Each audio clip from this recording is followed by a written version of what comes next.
मनोविज्ञान की क्लास में आप सभी का स्वागत है। आज की वीडियो में हम अभिवृद्धि और विकास से संबंधित होगा और इससे हमारा पार्ट 1 हम कंप्लीट कर लिया था, पार्ट 2 रहेगा ये।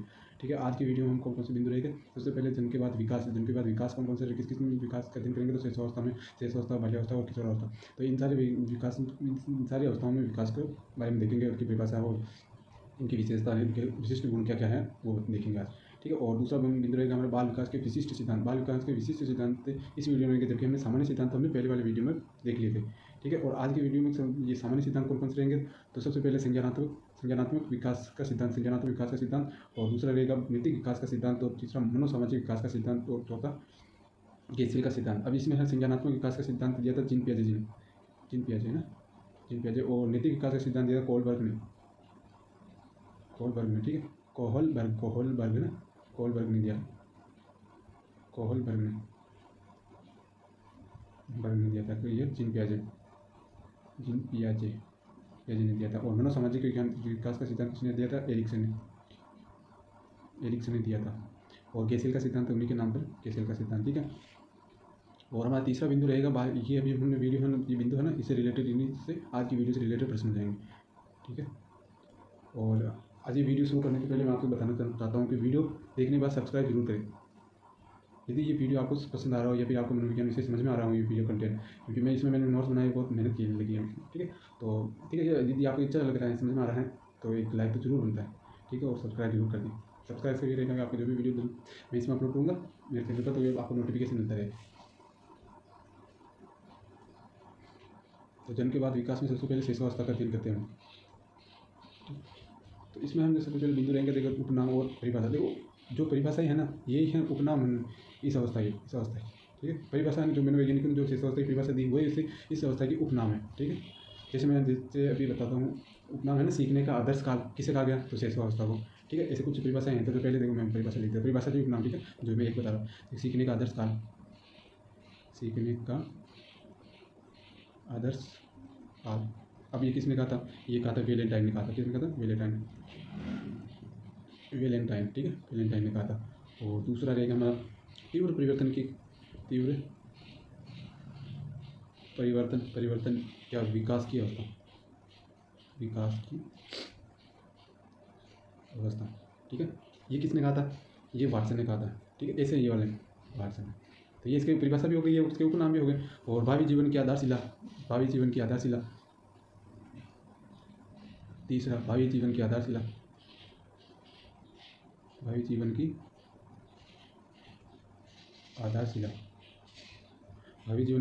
खिलौनों की अवस्था, 4 हो गई। ठीक है, उदासीन काल।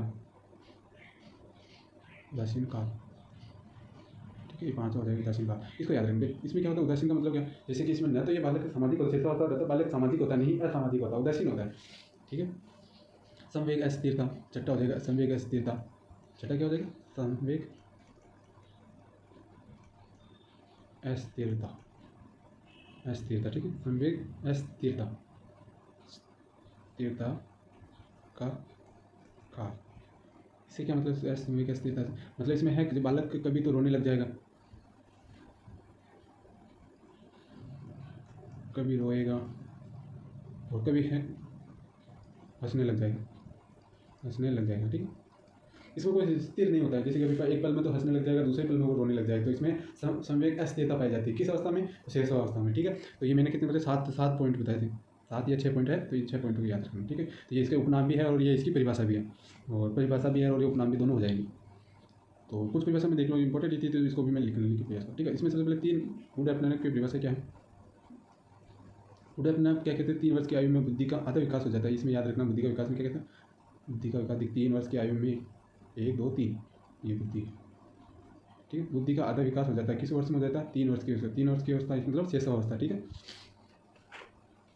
और क्रो के अनुसार 20वीं सदी अनुसंधान और प्रयोगों के कारण बालकों की सदी कहलाएगी। ठीक, 20वीं सदी। और शेषावस्था में विकास की विशेषता क्या क्या है, अब ये विशेषता के बारे में पॉइंट हो गया हमारा। सबसे पहले शेषावस्था में शारीरिक विकास की क्या क्या विशेषताएं हैं, शारीरिक विकास में क्या क्या होता है। ठीक है, शारीरिक विकास में देखो, जन्म के समय शिशु का औसतन मुझे 7 पॉइंट होता है। 7 पॉइंट से मतलब लेना, जैसे कि है ना, 7 पॉइंट्स का मतलब जैसे कि देखो 3.7 पॉइंट से ऐसे लेना, देखो 7 पॉइंट होता है ना, 7 पॉइंट पर देखो 7 पॉइंट, ये सब लगभग है ना 550 ग्राम को 1 पॉइंट माना गया, ठीक है। तो कुल मिलाकर ये 7 पॉइंट कितना हो जाएगा, ये हो जाएगा 3,850 ग्राम हो जाएगा, 850 ग्राम। इसका मतलब क्या होगा, इसका मतलब जन के समय शिशु का वजन कितना हो जाएगा, 3 किलो 850 ग्राम होता है, ठीक है, या 7 पॉइंट होता है। ये यदि ऑप्शन में ये आए तो भी सही है, यदि ये आए तो भी सही है, और एक यदि ये ऑप्शन आ जाए ना, नहीं ये वाले दोनों ऑप्शन ही आएंगे, ठीक है, ये वाले दोनों में से दोनों आंसर रहेगा। और इसमें सबसे पहले बालिका का वजन ज़्यादा होता है बालक की तुलना में, ठीक है, बालिका का होता है बालक की तुलना, ठीक है। तो जन्म के समय बालिका का सबसे अधिक होता है और बालक का कम होता है। बालक शिशु का वजन बालिका की अपेक्षा कुछ अधिक होता है, बालक शिशु का वजन बालिका की अपेक्षा कुछ अधिक होता है, बालक का अधिक होता है। सॉरी, ये वाला है ना, ये एरो इस तरफ हो जाएगा, ये एरो इस तरफ हो जाएगा, मतलब यह है कि बालक का सबसे अधिक होता है, बालक का अधिक होता है, बालिका का कम होता है, ठीक है, बालक का अधिक होता है, बालिका का कम होता है, ठीक है, ये वाला स्टेटमेंट हो जाएगा। तो जन्म के समय किसका वजन सबसे अधिक होता है, बालक का होता है, बालिका का कम होता है। और देखो जन्म के समय यदि बालक का रंग लाल रंग का है, गहरे लाल रंग का है, तो वो बाद में सांवले रंग में परिवर्तित होगा, और हल्के गुलाबी रंग में है तो वो बाकी आगे चलकर वो कौन सा परिवर्तन होगा, गेरुआ रंग का होगा, ठीक है। और हल्के पीले रंग का होने पर, जन्म के समय हल्के पीले रंग का होने पर वो कौन से रंग में, भूरे रंग में परिवर्तित होगा आगे चलकर। ये बात नहीं, जन्म के समय बाल शिशु का वजन पहले सप्ताह में तो घटता है, फिर तेजी से बढ़ता है, और लगभग 6 माह 180 दिन है ना, 6 माह यानी 180 दिन में 2 गुना हो जाता है, 2 गुना। और हड्डियों की संख्या क्या होती है, हड्डियों की संख्या देखो, जन्म के समय हड्डियों की संख्या कितनी है, 270 होती है, और बाल्यावस्था में बढ़कर कितनी होती है, 350 हो जाती है, 350। और किशोर अवस्था में हम जानते हैं हमारी कितनी होती है, 206 हड्डियाँ होती हैं, ठीक है। बालक गर्भस्थ शिशु के दांत का निर्माण हो जाता है। देखो ये याद ना, दांत निर्माण कैसे, दांत का कैसे क्या है, बाल विकास में कैसे क्या होता है परिवर्तन, देखो इसमें देखो जन्म के समय नहीं कह सकते, गर्भावस्था में, गर्भावस्था होती है ना, जिसके 5वें या 6ठे महीने, 5वें महीने कह सकते हैं, 5वें महीने होता है ना, 5वें महीने जन्म के समय गर्भावस्था है ना, गर्भावस्था के अंदर 5वें महीने में दांत का निर्माण हो जाता है, निर्माण है ना, ये याद रखना, निर्माण। और एक बात है, 6ठे महीने में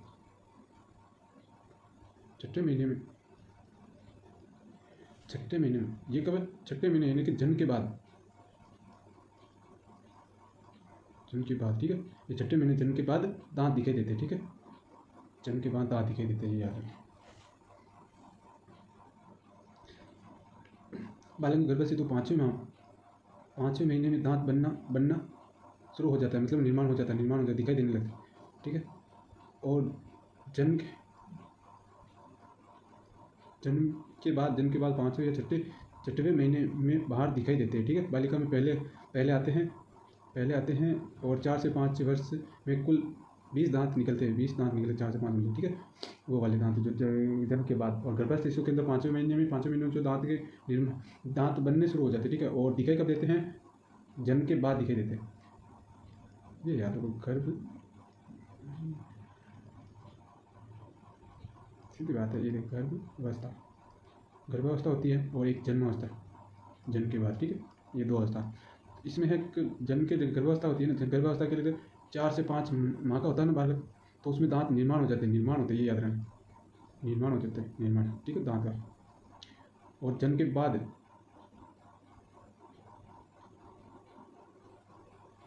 6 महीने में दांत दिखाई देते हैं, ठीक है।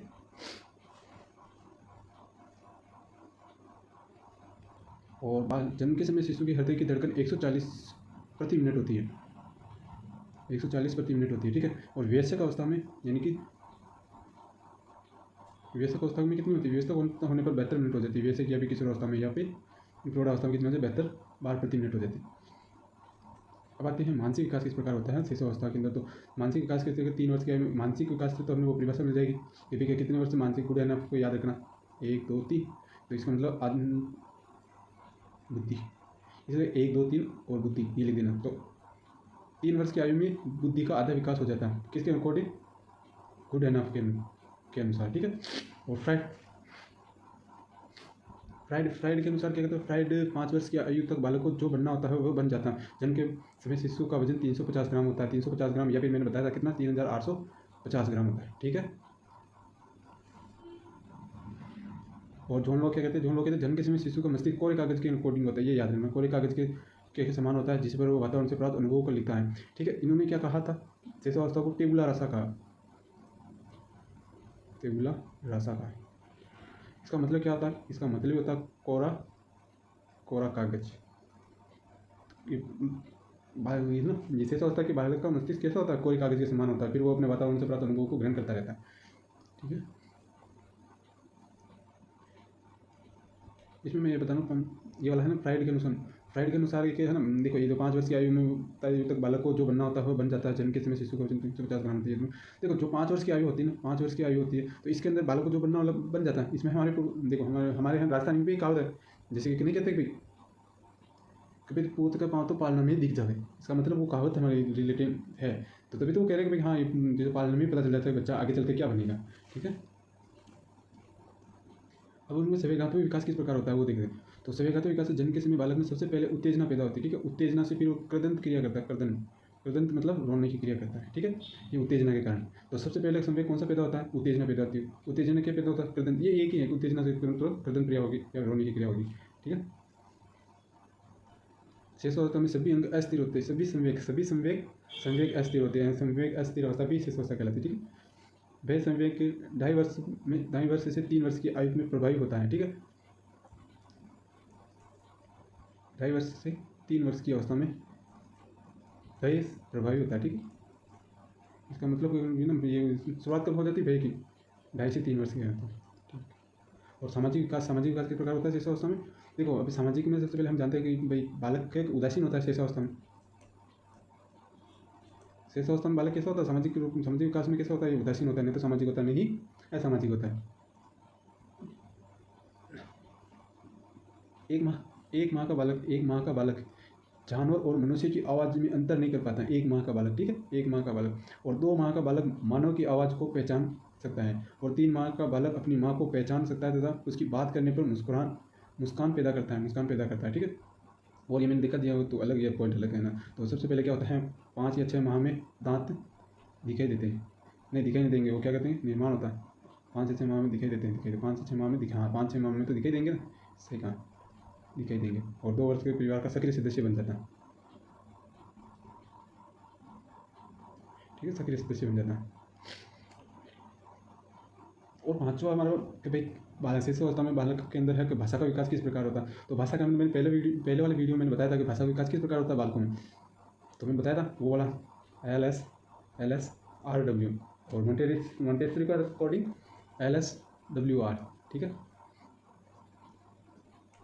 तो इसमें LSRW इसमें क्या था, सबसे पहले वो क्या करेगा, सबसे पहले ये सारे मीनिंग है ये इसके अकॉर्डिंग ही चलेंगे। इसके सबसे पहले ये कौशल सीखेगा, फिर ये कौशल सीखेगा, फिर ये कौशल सीखेगा, फिर ये कौशल सीखेगा, ठीक है। पहले वाली वीडियो में देख लेना आप, इसमें सारा डिटेल से समझाएगा। भाषा अर्जित होती है सबसे पहले बालक कृदंत होता है, ठीक है, मैंने बता दिया। और 5 से 6 माह तक बल बनाना शुरू कर देता है, 5 से 6 माह तक बालक बल बनाना शुरू कर देता है, दांत भी दिखाई देने लग जाते हैं, ठीक है।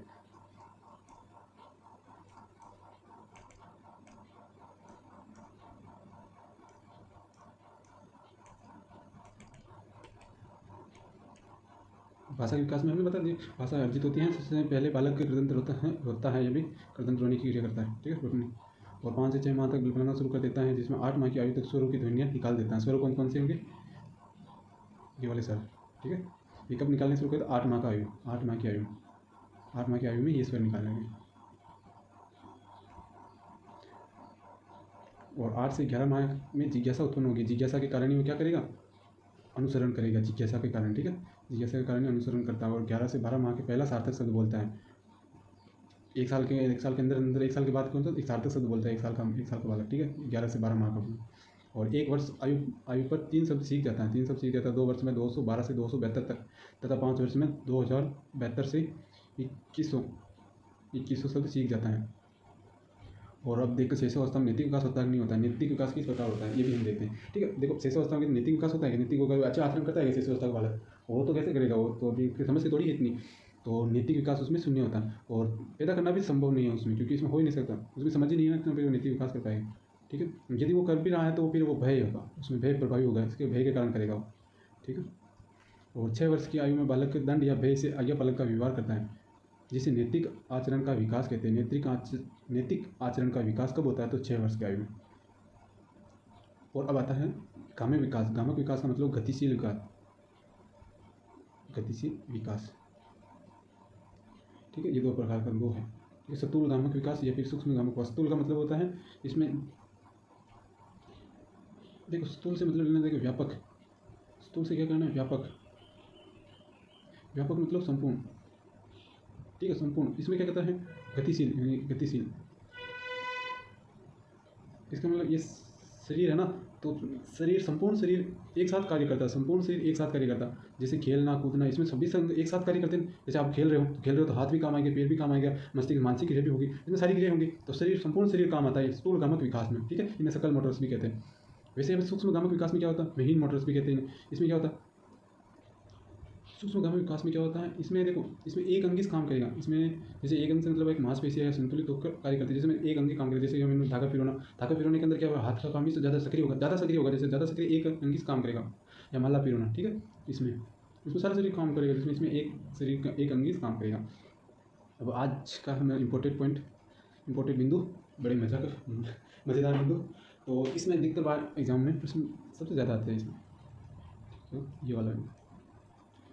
तो आज का वीडियो का इम्पोर्टेंट बिंदु ये है। तो सबसे पहले है संज्ञानात्मक सिद्धांत, जीन पियाजे जी का। ठीक है, और नैतिक विकास का सिद्धांत कोलबर्ग का, और मनोसामाजिक विकास सिद्धांत एरिक्सन का, और गेजल का सिद्धांत उन्हीं के नाम पर। तो सबसे पहला सिद्धांत संज्ञानात्मक सिद्धांत, खोज करता जो विलियम फिट्स पियाजे, ठीक है, पूरा नाम है। और 1922 से 1932 के बीच अध्ययन किया था। ठीक है, इन्होंने कब किया था? 1922 से 1932 के बीच अध्ययन किया था। पियाजे को विकासात्मक मनोविज्ञान का जनक कहते हैं, क्योंकि विकासात्मक सबसे अधिक अध्ययन, विकासात्मक अध्ययन, बाल विकास से सबसे अधिक अध्ययन पियाजे के सिद्धांत को महत्व दिया जाता है। ठीक है, इसमें महत्व इसलिए इसमें पियाजे को विकासात्मक मनोविज्ञान का जनक भी इन्हीं को कहते हैं। एक प्रश्न आया है इसमें, तो आप इसका उत्तर देना। ये पहले वाला मैं बिंदु बताया ना, उससे रिलेटेड ही है, इस सिद्धांत को बात बता। सबसे पहला प्रश्न है, जैसे मैं एक प्रश्न बताता हूँ, उसका उत्तर देना आपको। पहले वाले वीडियो को ध्यान रखेंगे। तो निम्न में से कौन सा, ध्यान से सुनो, निम्न में से कौन सा एक महीन मोटर विकास का एक उदाहरण है? ठीक है, महीन मोटर मतलब सूक्ष्म गामक विकास है, सूक्ष्म गामक विकास है। तो मैं आपको ऑप्शन दे रहा हूँ, उस ऑप्शन से बताना। सबसे पहला ऑप्शन है, एक बालक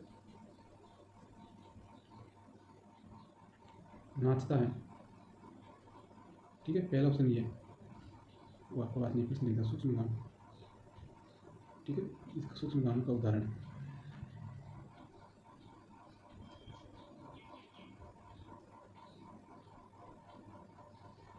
एक बालक नाचता है, पहला एक बालक नाचता है, दूसरा हो जाएगा मोहन दौड़ता है, मोहन दौड़ता है। तीसरा राधा माला बनाती है, राधा माला बना रही है। चलो इन तीनों वाले में आंसर दे दो आप, ये तीनों में से आंसर दे दो। ठीक है, इसको पॉज करके देख लो। तो सही आंसर होगा ये ना, राधा माला बना रही है, क्योंकि माला बनाने में सिर्फ एक अंग काम करेगा। नाच रही है तो ये सारा अंग काम करेगा, पूरा शरीर काम करेगा। मोहन दौड़ता है, दौड़ने में पूरा शरीर काम आएगा, जबकि ये माला बना रही है तो इसमें शरीर का एक अंग काम आएगा। ठीक है, ये आंसर सही रहेगा, राधा माला बना रही है। इनमें सूक्ष्म गामक का उदाहरण कौन सा है? तो राधा माला बना रही है। ठीक, चलो अपने पूरे सिद्धांत के ऊपर। जीन पियाजे के कुछ सिद्धांत के अंदर कुछ शब्द आए, उन शब्दों को आज अलग अलग तरह से। ठीक है, इसमें आपको मैं संज्ञान वाला शब्द है ना इनका, जीन पियाजे जी का संज्ञानात्मक, ये शब्द का अर्थ बताता हूँ। देखो, संज्ञान का मतलब क्या होता है? संज्ञान, इस शब्द से टुकड़े करो। जैसे कि संज्ञान का मतलब क्या होता है? ज्ञान यानी ज्ञानेंद्रिय से प्राप्त ज्ञान कोई संज्ञान का मतलब होता है सच्चा ज्ञान। ठीक है, तो इसकी सही परिभाषा क्या हो जाएगी संज्ञान की? ज्ञानेंद्रियों से प्राप्त सच्चा ज्ञान, सच्चा नहीं कह सकते, तो फिर ज्ञानेंद्रियों से प्राप्त ज्ञान। ठीक है, ये वाला।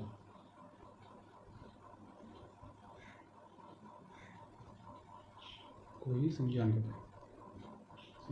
ठीक है, अब आते हैं सिद्धांत के कुछ शब्दों का। देखो ये जिन पियाजे के जो सिद्धांत है उसमें कुछ शब्द हैं, तो उन शब्दों को परिभाषा देखते हैं। पहला शब्द है स्कीमा। पहला शब्द कौन सा? स्कीमा। स्कीमा का क्या अर्थ है? देखो स्कीमा का मतलब एक जैसे कि हमारे मस्तिष्क में किसी का जैसे आम आते हैं, आम नाम आते हैं, जैसे मैंने अभी आम बोला तो आपके मस्तिष्क में एक आम की प्रतिकृति बन गई, प्रतिकृति बन गई दिमाग में। जैसे मैंने आम बोला तो आम बोलते ही आपके मस्तिष्क ने आपकी इमेज बना दी, आपके मस्तिष्क में वो आम। तो आपने यदि आम को देखा है तो ये प्रतिकृति बना दिया।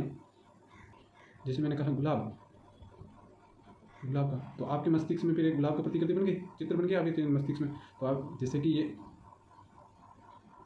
इसमें देखो ये सारे चित्र बन रहे हैं, तो इसमें परिभाषा कैसे बन जाएगी? स्कीमा की परिभाषा कैसे बन गई? जैसे कि इसमें है एक क्रिया, क्रिया से दूसरी क्रिया सक्रिय हो जाना, सक्रिय हो जाना ही स्कीमा, स्कीमा। ठीक है, ये स्कीमा की परिभाषा। दूसरा शब्द आत्मसातीकरण। दूसरा शब्द कौन सा? आत्मसाती का मतलब क्या होता है? आत्मसाती का मतलब हो जाएगा जैसे आपने एक व्यवहार सीखा है, व्यवहार सीखा है, यदि आपको है उस व्यवहार में दूसरे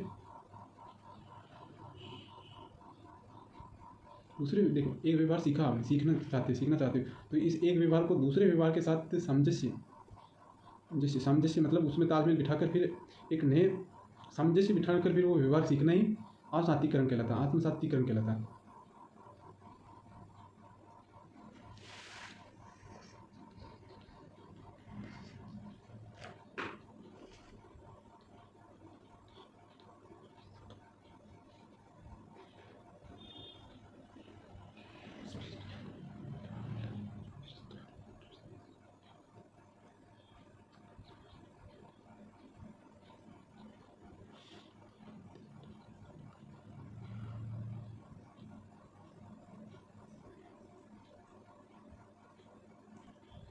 देखो आत्मसातीकरण और संसर्जन में क्या अंतर? देखो इसमें तो है कि नए ज्ञान को पुराने ज्ञान में मिला रहे हो, ठीक है। इसमें है कि नए ज्ञान को पुराने ज्ञान में मिलाकर फिर संतुलन बना रहे हो, दोनों ज्ञान आपने तो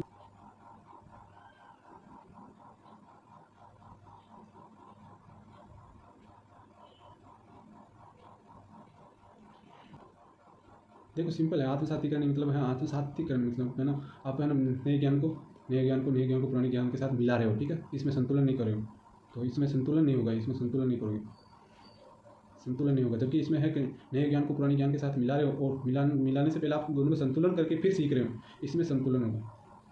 संतुलन करके फिर सीख रहे हो तो फिर वो संसंजन है, ठीक है। दो ज्ञान के बीच तो संतुलन करके फिर सीख रहे हो तो संसंजन है, ठीक है। और हमारी एक और परिभाषा आती है। अगला बिंदु क्या होता है? वस्तु स्थायित्व। वस्तु स्थायित्व का मतलब क्या होता है? देखो जैसे कि आप भी है ना, ये अधिकतर किस बालकों में होता है? 2 से 3 वर्ष के बालकों में होता है, ठीक है। वस्तु स्थायित्व किसमें होता है? 2 से 3 वर्ष के बालकों में, ठीक है, शिशुअवस्था के बालकों में होता है। तो इसमें क्या होता है? यदि आप इसमें जैसे कि कोई इसका खिलौना है,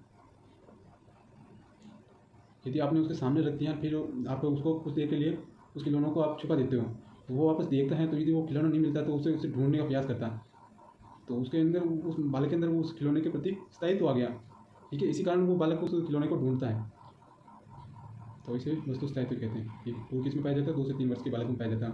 वो है जैसे गुमी हुई वस्तु को ढूंढने का प्रयास करता है इसमें अंदर। और ये वाला बिंदु होता है सजीव चिंतन। सजीव चिंतन के अंदर क्या होता है? इसमें बालक के क्या करता है? हर चीज़ जीवंत समझता है। जीवंत समझता मतलब कैसे? इसके अंदर जैसे कि है ना, उसके दादाजी की फोटो है, फोटो कमरे के अंदर है, ठीक है। तो दादाजी की फोटो है कमरे के अंदर, तो वो कहेगा, बालक कहेगा कि दादाजी मेरी तरफ देख रहे हैं। इसका मतलब वो दादाजी मेरी तरफ देख रहे हैं। दसियों तो वैसे थी, तो वो बालक ऐसा समझता है कि मेरे दादाजी जिंदा है, जो वो मुझे देख रहे हैं, तो वो सजीव समझता है। सजीव चिंतन इसे कहते हैं, सजीव चिंतन कहते हैं, ठीक। देखो जिन पियाजे की अवस्थाओं, देखो जिन पियाजे है ना, जिन पियाजे ने कितनी अवस्थाओं में बांटा अपने सिद्धांत को? तो 6 अवस्था अपने सिद्धांत 6 अवस्था को कितने भागों में बांटा था? 4 भागों में बांटा, ठीक है। 6 अवस्था क्या? जिन पियाजे का सिद्धांत है ना, जिन पियाजे के सिद्धांत की कितनी अवस्थाएं हैं? तो 4 अवस्थाएं, ठीक है। 6 अवस्था तो ऐसा ठीक है। तो जिन पियाजे की 4 अवस्थाएं कौन कौन सी है? तो सबसे पहली अवस्था है इसमें संवेदी, पेशी या इंद्रजनित भ्रामक अवस्था। ये अवस्था कितनी अवस्था होती है? ये होती है जन्म से 2 वर्ष की अवस्था होती है, ठीक है। ये जन्म से 2 वर्ष की अवस्था होती है। इस अवस्था में, ठीक है, सिंपल बता रहा हूँ। जिन पियाजे के अनुसार विकास की अवस्थाएं 4 हैं, ठीक है। 4 अवस्था कौन कौन सी? संवेदी, यदि संवेदी, पेशी, इंद्री जनित परिपक्व विकास की अवस्था, ठीक है। तो ये अवस्था किस वर्ष तक होती है, तो ये जन्म से 2 वर्ष की अवस्था होती है, ठीक है। इसके अंदर क्या होती है, इसमें है कि जैसे इंद्रियाँ होती है ना, इंद्रियाँ ज्ञानेंद्रियाँ कितनी है, 5 है, 5 है, ठीक है, 5 सेंस ऑर्गन। तो ये है सक्रिय होती है, इसलिए सक्रिय होने लगती है, ठीक है, इस अवस्था के अंदर। और इस अवस्था के अंदर ना सक्रिय होने लगती है। सबसे पहले ये बालक है ना, सबसे पहले इसमें सुनने वाला कौन सबसे पहले सक्रिय होता है, ठीक है। स्पर्श करना और देखना,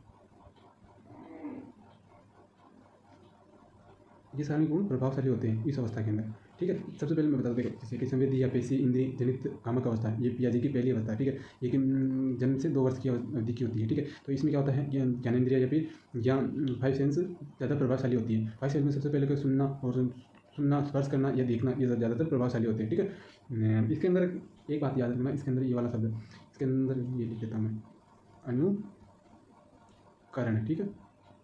अनुकरण का गुण पाया जाता है, ठीक है, किसके अंदर, पेशी इंद्रिय जनित कामक अवस्था के अंदर, ठीक है। अनुकरण के सीखता है, ठीक है। अब आती है दूसरी अवस्था कौन सी है, दूसरी अवस्था पूर्व सक्रियात्मक अवस्था। दूसरी अवस्था कौन सी, पूर्व सक्रियात्मक अवस्था, ये 2 से 7 वर्ष की होती है, ठीक है। तो इसके अंदर क्या होता है, इस अवस्था की गुण देखो, ये वाले में इसकी अवस्था के गुण देखो, मैं क्या है। सबसे पहला इसमें है कब, सजीव चिंतन पाया जाता है। मैंने अभी सजीव चिंतन बताया था। सजीव चिंतन यानी बालक सभी को जीवित मानता है, मृत को भी जीवित मानता है, ठीक है। तो इस अवस्था के अंदर और परिवार का सक्रिय सदस्य हो जाता है। 2 से समझे ना, ये 2 से 7 वर्ष तक इसका मतलब परिवार का सक्रिय सदस्य हो जाता है। सक्रिय सदस्य पहला, दूसरा सक्रिय सदस्य। और इसमें है वस्तु स्थायित्व को गुणा जाता है और आवाज़ को पहचानने लगता है, वस्तु स्थायित्व को गुणा जाता है, वस्तु स्थायित्व, ठीक है। वस्तु स्थायित्व को गुणा जाता है। ये वाले के ये लक्षण किसके हैं, पूर्व सक्रियात्मक अवस्था के हैं। अब इसको 2 भागों में बांटा गया, तो कितने भागों में बांटा गया, 2 भागों में बांटा गया। पहली कौन सी है, पहले पूर्व प्रत्यात्मक काल, और दूसरी कौन सी है, अंतः प्रज्ञ काल, दूसरी अंतः प्रज्ञ काल। पहले पूर्व प्रत्यात्मक काल क्या होता है, पूर्व प्रत्यात्मक काल ये कितने वर्ष तक होती है, ये 2 से 4 वर्ष की होती है, 2 से 4 वर्ष की होती है। इसमें छोटे देखो, प्रत्यात्मक मतलब विचार छोटे विचार पैदा होते हैं इस अवस्था के अंदर। 2 से 4 वर्ष के बालक में क्या होता है, छोटे विचार पैदा होते हैं, ठीक है। इसके अंदर प्रबल जिज्ञासा होती है, ठीक है। इस अवस्था के अंदर क्या होती है, प्रबल जिज्ञासा होती है, होती है, ठीक है। तो इसी कारण से प्रबल जिज्ञासा काल भी कहते हैं। और ये प्रबल जिज्ञासा का काम क्या करता है, फिर जिज्ञासा का काम फिर सवाल जवाब करता है, ठीक है। शांत बैठेगा नहीं, जिज्ञासा प्रबल रहती है इसके अंदर, तो फिर वो सवाल जवाब पूछता रहता है। और दूसरी आती है फिर अंतःप्रज्ञ काल, तो इस अवस्था में क्या होता है, ये कब से कब तक 4 से 7 वर्ष की आयु की होती है, ठीक है। इस अवस्था के बालक में अच्छा काम करना चाहता है, आदर्श काम करना चाहता है बालक, ये सोच होती है उसमें, अच्छा काम करूँ मैं, ये अच्छा काम किसको, ये खुद तो नहीं करता है, किसी को दूसरों को देख के करता है अच्छा काम, ठीक है। तो इस अवस्था को क्या करेंगे, अनुसरण की अवस्था, दूसरों को देख के कर रहा है, इसका मतलब ये अनुसरण की अवस्था, ठीक है। वो अनुकरण की अवस्था, ठीक है। ये वाली मैं पहले वाली बताई ना, वो अनुकरण की अवस्था, वो वाली ये देखो, ये वाली अनुकरण,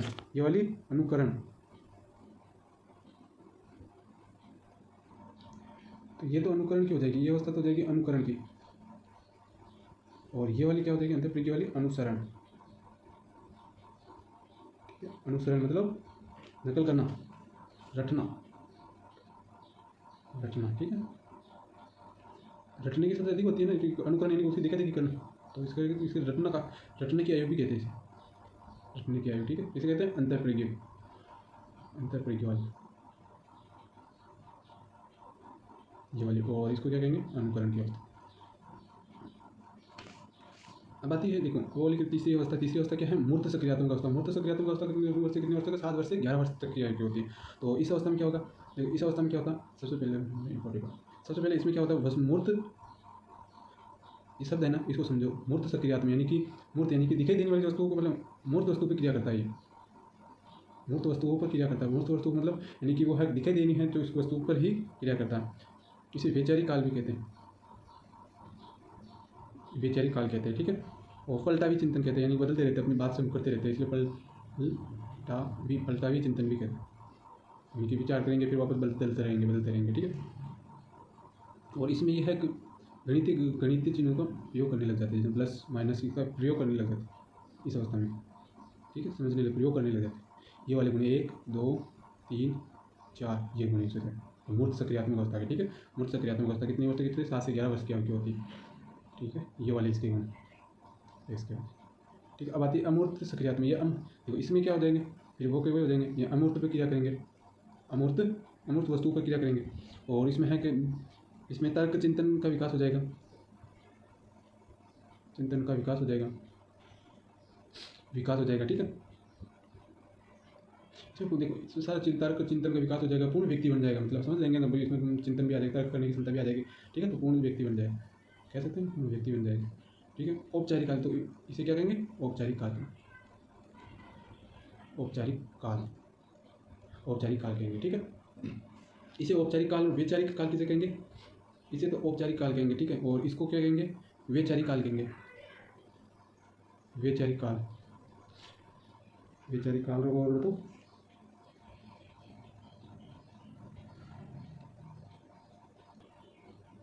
ठीक है, ये हो गया। तो ठीक है, ये हमारा जीन पियाजे का संज्ञानात्मक विकास सिद्धांत पूरा हुआ। और ठीक है, कैसे कैसा लगा ये सिद्धांत हमारा? बड़ा अच्छी है। तो इसका मैंने बताया था इसमें, तो इसको एक बार नहीं 2 बार देखते रहे, पूरा सिद्धांत कंप्लीट हो जाएगा। और इससे रिलेटेड कोई भी प्रश्न होगा तो आराम से कर लो। डिप्रेशन कैसे पूछे जाएंगे? जैसे पूर्व सक्रियात्मक काल कितने कितने वर्ष तक होता है, पूर्व सक्रियात्मक काल की क्या विशेषता है, विशेषता से रिलेटेड प्रश्न पूछे जाएंगे। ठीक है, इसमें अधिकतर बार है कॉन्सेप्ट बेस्ड क्वेश्चन भी आ जाएंगे, तो इसको 2 बार देखना वीडियो को, फिर आप सोल्व कर पाएंगे। ठीक है, अगला सिद्धांत हमारा नैतिक विकास का सिद्धांत। ये सिद्धांत बड़ा सिंपल है, ये सिद्धांत सिंपल सिद्धांत है, इतना ज़्यादा हार्ड नहीं है। ठीक है, तो इसे हम ही हार्ड बनाते हैं, बाकी ये सिंपल है सिद्धांत। जैसे कि देखो मैं इसमें क्या है, सिंपल नैतिक विकास के सिद्धांत। तो इसको खोज करता कौन थे? लॉरेंस कोहलबर्ग थे।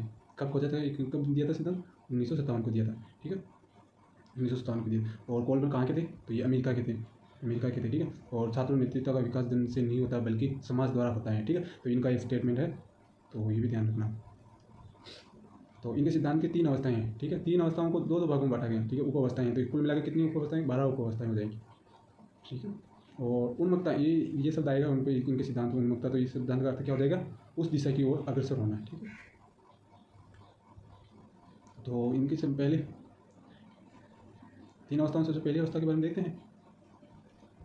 पहले सिद्धांत का पहला बिंदु क्या है? देखो जिसमें इसमें पूर्व परंपरागत है तो 3 वर्ष से 9 वर्ष की आयु की होती है ये अवस्था। ठीक है, तो इसमें है कि इसमें इसकी 2 अवस्थाएं कौन कौन सी है? आज्ञापालन उन्मुक्ता या फिर आज्ञापालक उन्मुक्ता या फिर पुरस्कार उन्मुक्ता। उन्मुक्ता यानी पुरस्कार की ओर अग्रसर या आज्ञापालन की ओर अग्रसर। ठीक है, तो चलो इस अवस्था की देखो, पूर्व परंपरागत अवस्था के बारे में क्या है, इसके क्या क्या लक्षण है, तो इसको कैसे पहचानेंगे? ये अवस्था है।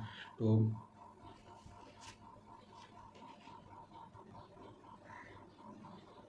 जीन पियाजे के संज्ञानात्मक सिद्धांत में हमें पता था कि नैतिक विकास उसमें नहीं होता, नहीं के बराबर होता है, उसमें नहीं के बराबर होता है। तो इसमें देखो इन्होंने क्या किया, इन्होंने नैतिक विकास, कोहलबर्ग ने क्या किया, नैतिक विकास इस अवस्था में न के बराबर होता है कोहलबर्ग के अकॉर्डिंग। ठीक है, तो नैतिक विकास इसमें 0 होता है।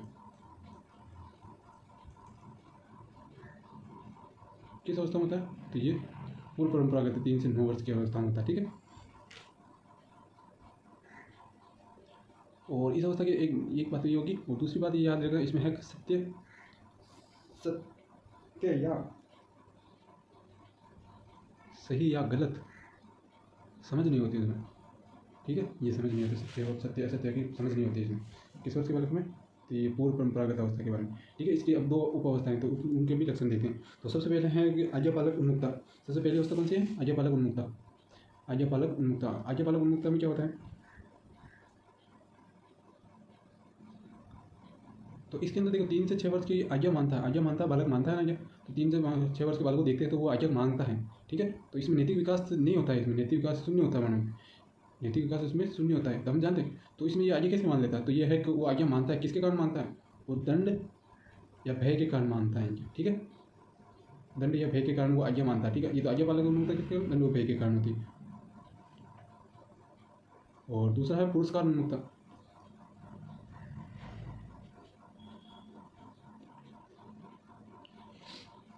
ठीक है, पुरस्कार उन्मुक्ता का मतलब क्या हो जाएगा? तो इसमें एक है साधन पर कार्य करता है, यदि कोई साधन मिलने पर ही वो कार्य करेगा, तो पुरस्कार मिलने पर ही वो कार्य करेगा। ठीक है, तो इसमें क्या होगा? आज्ञा मान रहे हैं, आज्ञा मान रहा है, किसके कारण मान रहा है? दंड या भय के कारण वो आज्ञा का पालन करेगा या आज्ञा पालन का अनुसरण करेगा। और पुरस्कार मिलेगा तभी तो वो क्या करेगा? पुरस्कार मिलेगा तो क्या करेगा? उस साधन के पुरस्कार मिलेगा तभी वो कार्य करेगा, ठीक है। पुरस्कार उन्मुक्ता, पुरस्कार मिलने पर वो कार्य करेगा, ठीक है। ये दोनों अवस्था हो जाएगी। आप तो ये सिंपल याद रखना, इसमें क्या हो जाएगा, आज्ञा के कारण मानेगा, ये आज्ञा के कारण मानेगा, इसमें पुरस्कार के कारण हुआ कार्य करेगा, ठीक है। आज्ञा पालन किसके कारण करेगा, वो दंड भय के कारण मुक्त करेगा। और इसमें है पुरस्कार के कारण क्या करेगा, कार्य करेगा। पुरस्कार प्राप्त करेगा तो पुरस्कार मिलेगा तभी वो कार्य करेगा, पुरस्कार नहीं मिलेगा तो वो कार्य भी नहीं करेगा, ठीक है। तो साधन का लालच होता है उसके, लालच होता है, लालच के कारण वो कार्य करता है, ठीक है। दूसरी अवस्था क्या हो जाएगी, परंपरागत रूढ़िगत अवस्था है। इसमें कौन सी अवस्था हो जाएगी, 9 से 15 वर्ष की अवस्था, 15 वर्ष। इसकी दो अवस्था कौन कौन सी है, इसको सिंपली समझाते जाता हूँ मैं। देखो, परंपरागत अवस्था और रूढ़िगत अवस्था क्या होती है, इस अवस्था के अंदर सामाजिक परंपराओं की समझ हो जाती है, ठीक है। इसके अनुसार आचरण करते हैं परंपराओं को। इसमें बालक क्या करता है, इसमें बालक अपने आप को समाज के द्वारा अच्छा कहलवाना पसंद करता है, ठीक है। समाज के द्वारा अच्छा कहलवाना पसंद करता है, ठीक है। कौन सी बात, परंपरागत रूढ़िगत अवस्था के अंदर 9 से 15 वर्ष की आयु के, 15 वर्ष के बालक को वो भी देखते हैं तुम तो वो कहते हैं ना भाई, अरे यार वो बच्चा अच्छा है, तो फिर वो कितना पसंद हो जाते हैं, वो फिर कोई भी काम कर लेते हैं 9 से 15 वर्ष के बालक, ठीक है। तो इसकी उपावस्था कौन कौन सी है, प्रशंसा उन्मुक्ता और सामाजिक व्यवस्था उन्मुक्ता। तो देखो, प्रशंसा उन्मुक्ता क्या हो जाएगा, तो इसमें क्या होता है कि अपनी प्रशंसा सुनना चाहता है बालक क्या करना चाहता है, अपनी प्रशंसा सुनना चाहता है। प्रशंसा सुनेगा तो वो कार्य भी करने लग जाएगा। यदि प्रशंसा कर दी तो वो कार्य कर देगा, प्रशंसा नहीं की तो वो कार्य भी नहीं करेगा, ठीक है। तो अच्छा, यदि ये सुनना पसंद करता है, वो अच्छा बालक है, वो अच्छी बालिका है, ऐसा नहीं कहता वो बालिका तो अच्छी है, वो काम जैसे कि वह घर का काम फटाफट कर देती है, या फिर वो होमवर्क समय पर कर देती है, वो लड़की सही है, ऐसे वो लड़का भी टाइम पर समय पर कार्य पूरा कर देता है। जैसे वो प्रशंसा है तो प्रशंसा सुनना पसंद, फिर वो ऐसे प्रशंसा सुनने के बाद वो फिर कार्य में भी तत्परता करता है और फिर वो कार्य को भी सुचारू रूप से करता है।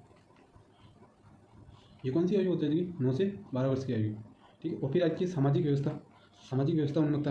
तो इसमें क्या होता है, बालक क्या होता है, सामाजिक कार्य होते हैं तो उसमें फिर उनको बनाए रखने, जैसे कि उनको सुचारू रूप से अच्छा करने के लिए वो अपना योगदान देता रहता है, सामाजिक कार्य में तत्पर रहता है, सामाजिक कार्य करने में तत्पर रहता है, ठीक है। तो इस अवस्था में एक बात याद रखना, इसमें एक सेवा गुण ज़्यादा होता है, ठीक है। सेवा भाव गुण। और तीसरी अवस्था क्या हो जाएगी, उत्तर परंपरागत अवस्था क्या होती है, तो इसके अंदर क्या, ये तो सबसे अंतिम अवस्था है। अंतिम अवस्था का मतलब उसमें पूर्ण परिपक्वता है, परिपक्वता वाली काल। तो इसमें क्या हो जाएगा, नैतिकता का विकास हो जाएगा, पूर्ण हो जाएगा, नैतिकता का पूर्ण विकास विकास हो जाएगा, ठीक है।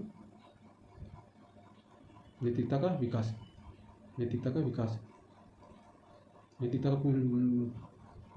ठीक है। और नैतिकता का पूर्ण विकास, क्योंकि ये पूर्ण अंतिम अवस्था, ये तो पूरा हो जाएगा 15 से 18 वर्ष की अवस्था। तो इसमें सामाजिक समझ भी आ जाएगी, सामाजिक समझ या भी बंधनों की समझ आ जाएगी, ठीक है। सामाजिक बंधनों की समझ आ जाएगी।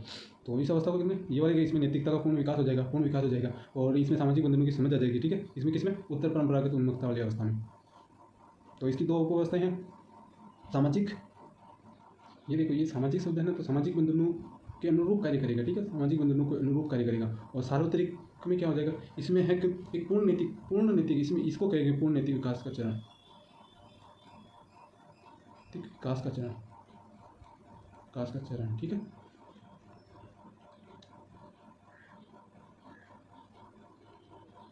और इसमें क्या हो जाएगा,